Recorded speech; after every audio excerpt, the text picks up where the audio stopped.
Alright, people. Welcome back. Again. Hi. It's me, Chewy. Alright, so we got another video for you. So, remember last week I said that Bungie sucks? Well, another situation that sucks too. Ladies and gentlemen, if you haven't heard of Linkin Park, where have you been the last, I don't know, 15, 20 years of their existence? Linkin Park is a band that has revolutionized the music industry for a lot of reasons, to be honest with you. And they've done a very amazing job. I love the music. I'm a huge fan of Linkin Park myself.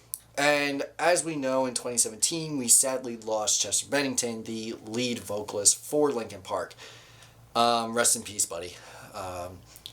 Since then, Linkin Park has yet to release any information about new songs, new etc.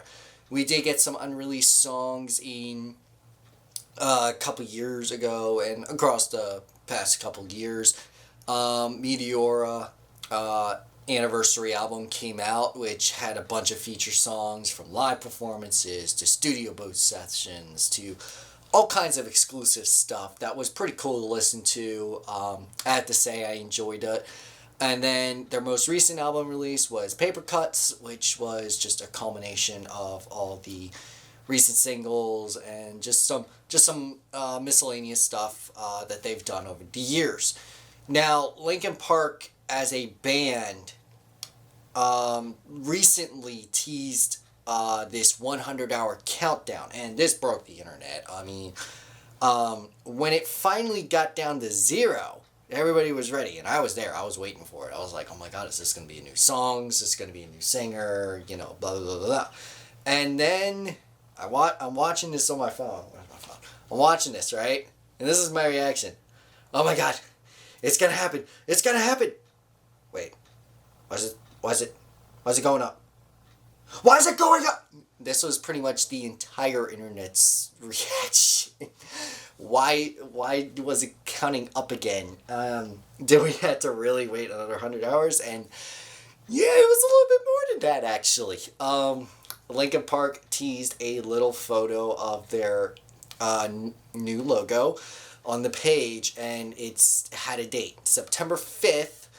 And it had a couple times on there, and it said become something more, or become part of something, I think, or something along those lines. And it got the internet blowing up, and people were like, oh my god, Linkin Park just did the biggest troll in history, and boy, they did alright. And, you know, I wasn't a fan of it. I was kind of really upset. I went to bed that night thinking, what in the heck are they doing? If they're going to make us wait 200 hours total just for this announcement, they really are just trolling the internet at this point. They're just teasing us. Now, there were a bunch of leaks. There were a bunch of teases. People were thinking that it was going to be an NFL performance at one of the NFL games, because there was an NFL game that was happening on that Thursday night on September 5th. That was one theory. Another theory was that 21 Pilots was going to actually be performing with them at live that night, because they were performing live that night, the same night as Linkin Park in Texas, of all places. And as you know, if you're a Linkin Park fan, Linkin Park did a Live in Texas album, which is one of my favorite albums as well, because I never personally got to see them live when Chester was alive, sadly. And that was kind of like my live performance experience with Linkin Park. And it was an awesome album, very good experience. But yeah, you get the gist of it. There was a bunch of theories going on about who the new vocalist could be. I mean, we had Sub 41, we had, bunch of other singers. I mean, too many to count, to be honest with you. Expectations were high. People were excited. There were people that were excited, upset, just a whole thing. And then the day finally came, September 5th, the day that Linkin Park finally announced the news. Now, it starts off as this normal live stream, right? I was in 30 minutes before this. I was not missing a moment. And then when the stream cuts to the actual live feed, it looks just kind of like this warehouse in the middle of nowhere with just some lights. There was a bunch of people talking in the background, though. So we knew that this was some kind of private event. So it was, nobody knew what was going on. It's set for, and nobody even in the stadium knew what was going on. So that was the interesting part. And that was enlightened if you watched some of the shorts that Linkin Park put out and some of the other things that they've done after this live stream came out. And essentially what happens is that they do a live full concert with new members to the band, old members, all together. They performed a new song, their first new song, The Emptiness Machine, live, and it was really good. I really liked the song personally, and then we got Emily Armstrong, the new lead vocalist for Linkin Park. And as you know, the internet being the internet, a lot of people were upset about it, and a lot of people were happy about it. So the internet's almost split on this situation right now. Half the internet is on one side, the other half is on the other side. Part of that has to do with Emily's past. Now, what's come out recently is the controversy behind Emily. What is actually happening? Well, Emily is facing a lot of hits right now because she, one, supported somebody that she shouldn't have, which I will not name, but because he's, you know, you get the gist of it. And she was also part of Scientology. Yeah, if you don't know what Scientology is, just pull up the South Park Scientology episode. It'll tell you everything you should need to know about that, kids. But this entire thing with her being in this Scientology practice has blown up everywhere, and she has made a statement on her profile a couple weeks back, right after pretty much all the allegations and stuff came out. She tried to help clear the air a little bit with these allegations. And with people being people, and with Linkin Park being as big as they are, a lot of people were not happy with this. I mean, the band had to have known that she was part of this situation, and I'm sure that they did. I'm sure they ran background checks. I'm sure they did everything that they needed to do to make sure that she was a clean human being. And yeah, people are upset about her being the new vocalist, and people are still holding on to the past. The thing is, this is Linkin Park's new age. This is a new age of Linkin Park. This is not the same, this is the same Linkin Park, but it is a new age. Like, we've had our time to grieve. We've had our time to pay respects to one of the greatest singers of the century. Probably one of the greatest singers and vocalists of all time. And, yeah, it's time to move on, people. Even me being a Linkin Park fan. I've been a Linkin Park fan since I was a kid. First Linkin Park song I ever got to listen to was What I've Done in 2005 when Transformers came out. And even though I was born during that time, that song changed everything for me. That one song changed everything. And it not just for filmmaking, but for people in general. And for Linkin Park's status. Linkin Park was huge off the charts when that came out.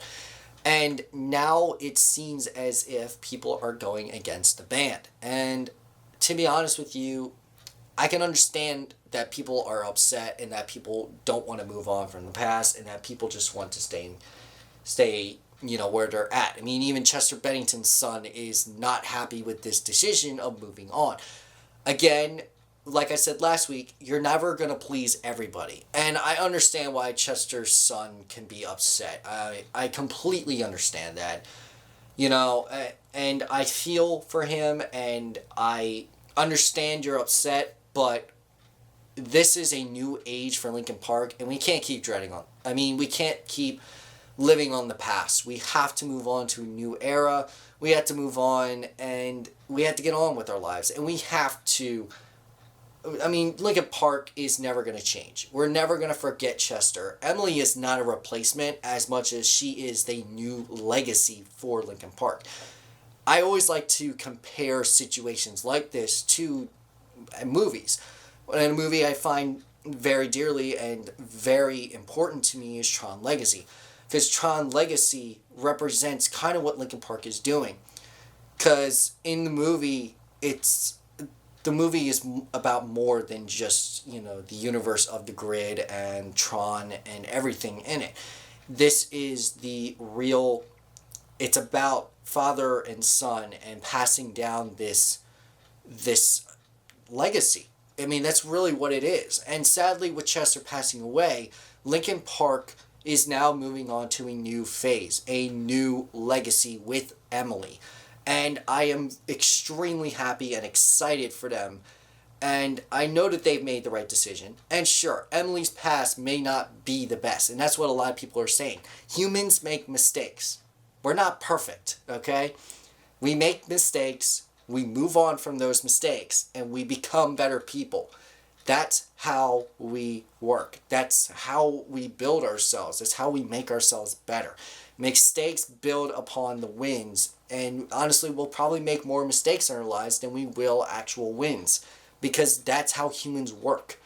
We as humans are born to make mistakes. And with those mistakes, we learn from them. And we become stronger and we become better.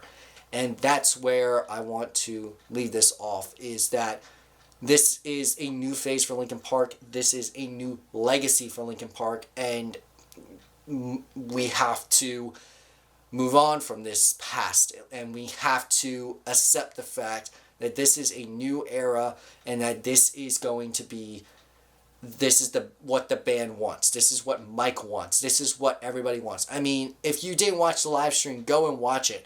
Look at the smile on Mike's face. He hasn't performed in so many years, and he finally got the chance to be up on stage again.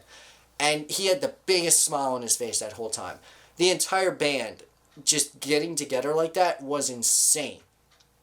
And they're doing the world tour right now, and apparently they are killing it.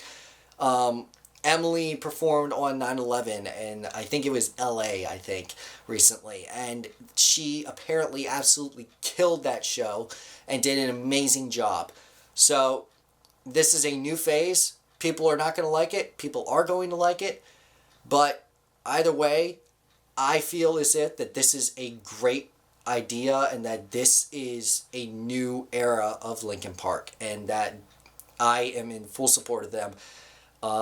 Sure, Emily may have a rough past, but we have to move on from that, and we just have to accept the fact that she made a mistake and she learned from it, and now she is working to do better, and she has not even touched these practices in so long, and she is now,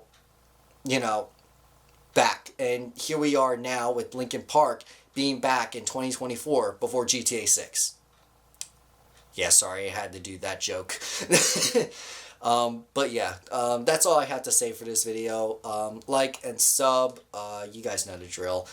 But yeah, let's pay our respects to Chester one last time, and let's continue this new legacy of Linkin Park.